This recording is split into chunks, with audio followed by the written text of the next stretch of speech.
Hi കൂട്ടുകാരെ, ഇന്ന് ഞാൻ നിങ്ങളുടെ അടുത്ത് വന്നിരിക്കുന്നത് നിങ്ങളവർക്ക് ഇതെൻ്റെ ചപ്പും ചവറും ഒക്കെ ഇട്ടിരിക്കുന്നു. ഇത് ചപ്പും ചവറും ഒന്നുമല്ലേ, ഇതിപ്പോൾ കർക്കിടക മാസമല്ലേ. അപ്പം നമുക്ക് ആരോഗ്യ സംരക്ഷണത്തിന് വേണ്ടി നമുക്കൊരു പച്ചിലത്തോരൻ കഴിക്കാവുന്നതാണ്. അപ്പം ഞാൻ 10 ഇലകൾ എടുത്തിട്ടുണ്ട് കേട്ടോ. അപ്പോൾ അത് എന്തൊക്കെയാണെന്ന് ഞാനൊന്ന് കാണിക്കാമേ. ഇത് നമ്മുടെ ചീരച്ചേമ്പാണ്, ചീരച്ചേമ്പെന്ന് പറയും. ഇത് നമ്മുടെ വെട്ടിയേമ്പിൻ്റെ കിളിപ്പിലയാണ്. ഇതാണെങ്കിൽ ചേനയുടെ ഇല,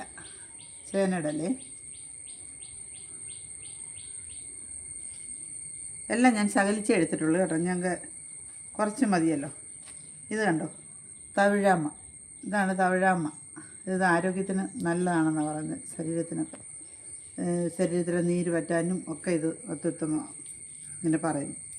പിന്നെ ഇതാണെങ്കിൽ പച്ചച്ചീര, ഇത് പച്ചച്ചീരയാണേ. പിന്നെ ഇതാണെങ്കിൽ മത്തയുടെ ഇല, ഇത് കണ്ടോ മത്തയുടെ ഇല. പിന്നെ ഇത് കുമ്പളത്തിൻ്റെ ഇലയാണ്, കുമ്പളത്തിൻ്റെ ഇല.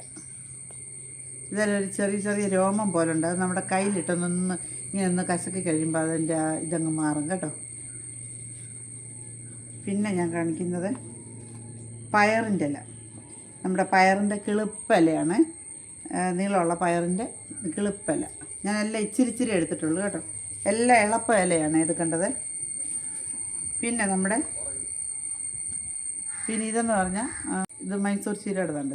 പല സ്ഥലങ്ങളിലും പല പേരുകൾ അതിന് പറയുന്നത്. നമ്മളുടെ ഇവിടെ മൈസൂർ ചീര എന്നാണ് അതിന് വിളിക്കുന്നത്. പിന്നെ ഞാൻ എടുത്തേക്കുന്നത് കോവലിലയാണ്, വെറും ഇളപ്പ ഇലയാണ്.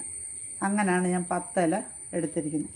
ഇതെല്ലാം ഇനി നമുക്കൊന്ന് കഴുകി വൃത്തിയാക്കി വെള്ളം വാലാൻ വെക്കണം.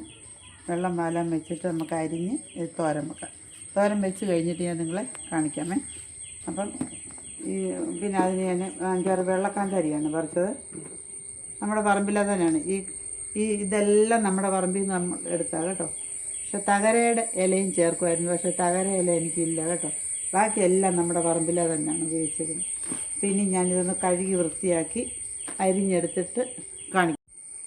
അപ്പം ഞാനിതിൻ്റെ അഴുക്കും പുഴുക്കും എല്ലാം മാറ്റി വെച്ച്, ഈ മഴസമയമായതുകൊണ്ട് ഈ ഇലയുടെ അടിയിലൊക്കെ ചെറിയ പുഴുക്കളൊക്കെ കാണും കേട്ടോ. നമ്മളതുകൊണ്ട് നല്ലതായിട്ട് സൂക്ഷിച്ച് വേണം ഇത് കഴുകി വൃത്തിയാക്കി തോരാൻ വെച്ച് തോർന്നിട്ടുണ്ട്. ഇനി ഞാനിതൊന്ന് അരിയട്ടെ.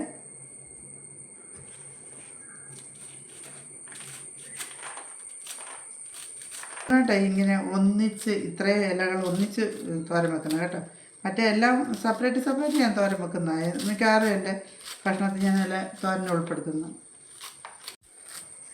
പിന്നെ നമ്മൾ മുരിങ്ങ മറ്റേ ഞാൻ എപ്പോഴും മുരിങ്ങയില തോരനും വെക്കുന്ന, അത് മുരിങ്ങയില തന്നെ, തവിഴമ തന്നെ, ചീര തന്നെ അങ്ങനെ വെക്കും. പക്ഷെ ഒന്നിച്ച് ഞാനിപ്പോൾ ആദ്യമായിട്ടാണ് വെക്കുന്നത് കേട്ടോ. പിന്നെ കർക്കിടകത്തിൽ നമ്മൾ മുരിങ്ങയില ഉപയോഗിക്കത്തില്ല, അതിനൊരു കട്ടുണ്ടെന്നാണ് പറയുന്നത്. മുരിങ്ങയില കഴിക്കത്തില്ല. പിന്നെ തകരയുടെ ഇല എടുക്കുമായിരുന്നു, പക്ഷേ എനിക്ക് തകരയില്ല. പിന്നെന്തുവാ, കൊടുത്തൂവ ചൊറുതനത്തിൻ്റെ അതും ചേർക്കുമെന്ന് പറഞ്ഞു, പക്ഷെ ഞാൻ അതൊന്നും എടുത്തിട്ടില്ല കേട്ടോ. എനിക്ക് പേടിയാണ്, ചൊറിയോ ഇല്ലെന്ന്. അതുകൊണ്ട് നമുക്ക് ഇത്രയും സാധനം 10 ഇലകളുണ്ട്. തകര ഇന്നത്തെ മെയിനായിരുന്നു, പക്ഷേ തകരയില നമുക്കില്ല. ബാക്കി എല്ലാ സാധനവും നമ്മുടെ പറമ്പിൽ നിന്ന് എടുത്താൽ.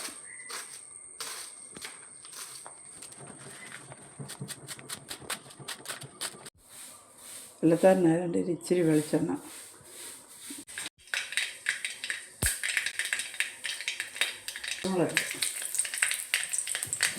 പച്ചമുളകും കൂടെ അരിഞ്ഞ് വെച്ചതാണ്. 2-3 കാന്താരി എനിക്ക് ചേർക്കുന്നുണ്ട്, അതുകൊണ്ട് മുളക് കുറച്ച് എരിവ് ചെറുതായിട്ടൊന്ന് വാടിയിട്ട് നമുക്ക്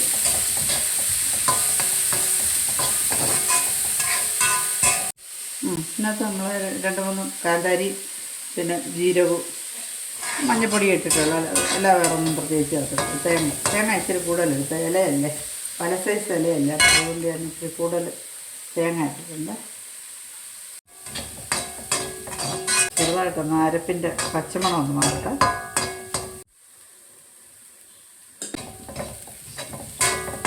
പച്ചമണമൊക്കെ മാറിയിട്ടുണ്ട്. ഇനി നമുക്ക് ഇല കുടഞ്ഞിട്ടത്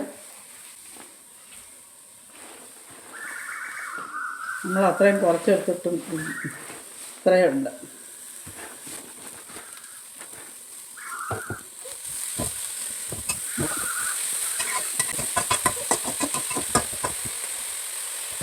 അത് ചെറിയ തീരുണ്ട്.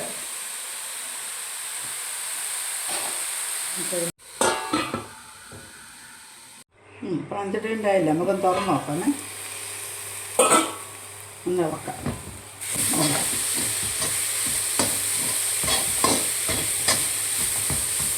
നല്ല മണമുണ്ട് കേട്ടോ പച്ചിലയുടെ എല്ലാം.